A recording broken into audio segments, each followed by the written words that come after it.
کس کا حق بنتا ہے؟ تو اللہ نے کہا وَوَصَّيْنَا الْإِنسَانَ بِوَالِدَيْهِ، کہ ہم نے تمہیں نا تمہارے ماں باپ کے بارے میں خاص طور پر نصیحت کی ہے، ذکر کیا ماں باپ کا، اور آگے تفصیل میں گئے، ماں کو صرف ذکر کیا، حملتہ امہ وہنا علی وہن، تیری ماں نے تجھے اٹھایا بڑے دردوں کے ساتھ، یہ وہنا علی وہن، دردوں کے ساتھ۔ لیکن عربی زبان بڑی خوبصورت ہے، یہ ترجمے سے اس کی اصل تعبیر سامنے نہیں آتی، اس کا اللہ تعالیٰ کیوں کہہ رہا ہے یہ ہے نا میری ہتھیلی، اس پر آپ چیزیں رکھ دو، تو جب یہ جگہ پر ہو جائے گی نا تو اس کے بعد رکھنے کی جگہ کوئی نہیں اس کے اوپر، تو اب اس کے اوپر چیزیں رکھی جائیں گی، اوپر رکھی جائیں گی ایسے۔ تو اللہ تعالیٰ یہ کہہ رہا ہے اپنے ماں باپ کی خاص طور پر خدمت کرو، اور خاص طور پر ماں کی، کیوں کہ تیری ماں نے تجھے اٹھایا دردوں پر درد رکھتے ہوئے، اس کا سارا بدن جب دردوں سے بھر گیا، اور ابھی درد آ رہے ہیں، وہ تو ختم نہیں ہوئے، 9 مہینے کے درد چل رہے ہیں، تو جب اس کے بدن کا رواں رواں، رونگٹا رونگٹا، بال بال دردوں سے بھر گیا، تو پھر اوپر درد کی تہ لگتی گئی، اور 2.5 سال تیرے دودھ چھڑانے تک اس نے یہ درد سہے۔ لہذا دیکھو خبردار اپنی ماں باپ کے آگے چوں بھی نہ کرنا، لا تقل لہما اف، ان کے آگے اف بھی نہ کر۔ اتنے خوبصورت انداز میں اللہ نے ماں باپ کا حق سمجھایا ہے۔ انشکر لی ولوالدیک، میرے آپ بچے ہو، میں تمہیں عربی سمجھا نہیں سکتا ہوں، انشکر لی ولوالدیک، اللہ اس میں کتنی طاقت سے کہہ رہا ہے، ایک ہی بریکٹ میں اللہ اپنے آپ کو اور ماں باپ کو لا رہا ہے کہ میرا اور اپنے ماں باپ کا شکر گزار بن۔ اب میری اور آپ کی، میری بھی بدقسمتی رہی کہ میں 11 سال کی عمر میں ماں باپ سے جدا ہو گیا، اور آپ کی بھی یہ ایک بدقسمتی بھی ہے کہ آپ ماں باپ کی سے دور ہو، ان کی خدمت سے دور ہو، چھٹیوں میں یہ ساری کسر پوری کیا کرو۔ ایک آدمی آیا، کہا یا رسول اللہ میں نے اپنی ماں کو کندھے پہ بٹھا کے حج کرایا ہے، کبھی اللہ آپ کو حج پہ لے جائے گا تو آپ دیکھنا کتنا مشکل سفر ہے، اب تو سڑکیں ہیں پھر بھی مشکل ہے، کوئی 16 میل بنتا ہے مکہ سے جو مینا کا وہ جو عرفات ہے، وہ قسطوں میں چونک کے جاتے ہیں، 15-16 میل کا سفر ہے، اور وہ پہاڑ تھے کہ میں نے اپنی ماں کو کندھے پہ اٹھایا، حج کرایا، طواف کرایا، اب میں نے اپنی ماں کا حق ادا کر دیا۔ تو ہمارے نبی نے فرمایا تو نے ابھی ماں کا جو دودھ پیا تھا نا 2 سال، اس میں سے ابھی 1 گھونٹ کا حق بھی ادا نہیں کیا، 1 گھونٹ۔ اور اس سے بھی بڑی بات بتاؤں، عبید اللہ بن عمیر کے پاس ایک شخص آیا، کہا جی میں نے اپنی ماں کو خراسان سے اٹھایا، خراسان ہی افغانستان میں، اور یہاں سے میں اس کو لے کے چلا ہوں، میں نے اس کو حج کروایا، اور کندھے پہ ہی لے کے چلا ہوں سارے سفر میں، تو کیا اب میں نے اپنی ماں کا حق ادا کر دیا؟ تو انہوں نے ارشاد فرمایا ابھی 1 گھونٹ دودھ کا حق ادا نہیں ہوا۔ اور عبداللہ بن عمر طواف کر رہے تھے، ایک بدو طواف کر کے نا اپنی ماں کو کندھے پہ بٹھا کے طواف کر رہا تھا، تو جب طواف ختم ہونے لگا تو اس نے ماں کو ایسے، کیا اماں تیرا حق ادا ہو گیا، تیرا حق ادا ہو گیا؟ تو عبداللہ بن عمر نے فرمایا تیری ماں نے تجھے تھک تھک کر جو ہزاروں نہیں کروڑوں لمبے لمبے سانس لیے تھے نا، ابھی اس میں سے 1 سانس کا بھی حق ادا نہیں ہوا۔ جو ماں باپ کا حق نہیں پہچانتا وہ کبھی دنیا میں کامیاب نہیں ہو سکتا۔ اور میرے بچوں، ماں باپ کے بعد دوسرا باپ استاد ہوتا ہے، باپ کے بعد دوسرا جو باپ ہے وہ استاد ہوتا ہے۔ جو استاد کے آگے سر جھکائے گا اللہ اس کو اس کی علم میں نفع عطا کرے۔ تو اللہ تعالیٰ نے دوسری چیز جو بطور انسان مسلمان اور اچھا کامیاب انسان ہونے کے ہمیں دی ہے، وہ ماں باپ کی خدمت اور ماں باپ کی اطاعت دی ہے۔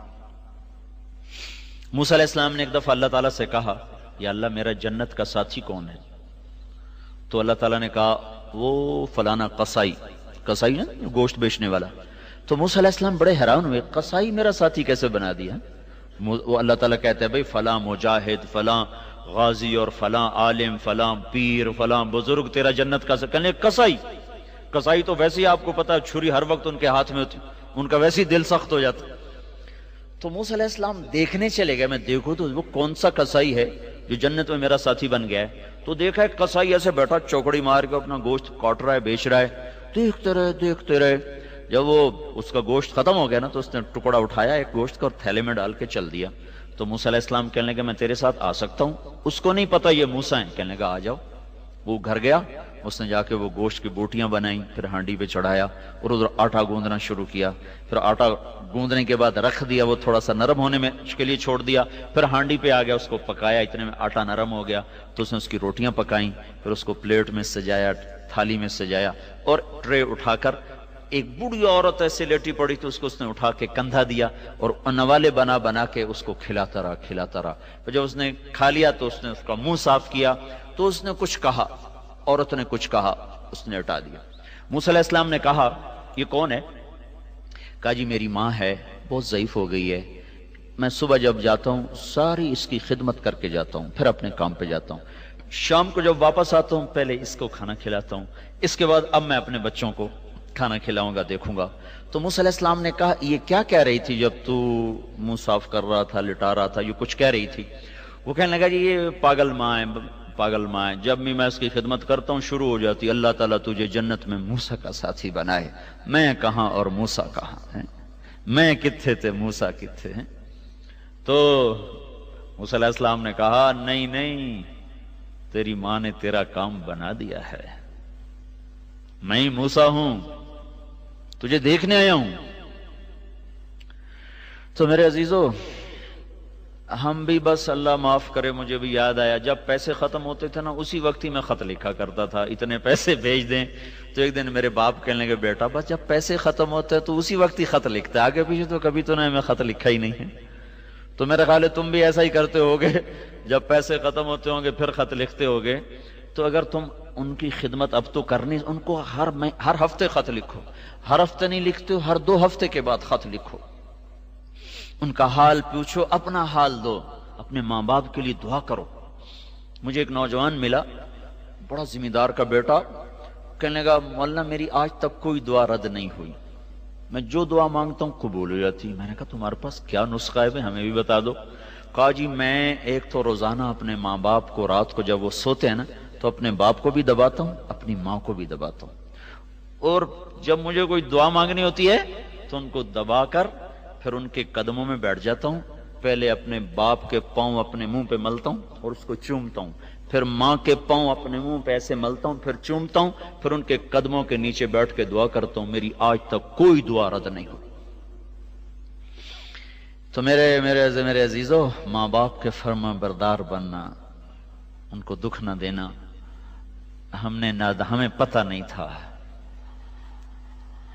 جب پتہ چلا تو وہ مر گئے، چلے گئے، اب میں ان کو واپس نہیں لا سکتا ہوں۔ تمہارے اللہ کرے زندہ ہوں تو تم ان کی خدمت کر لینا، تمہیں اتنے تمہارے نصیب جاگیں گے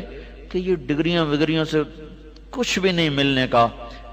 اگر تم نے ماں باپ کی دعا لے لی تو اس پر جو ملنے والا ہے وہ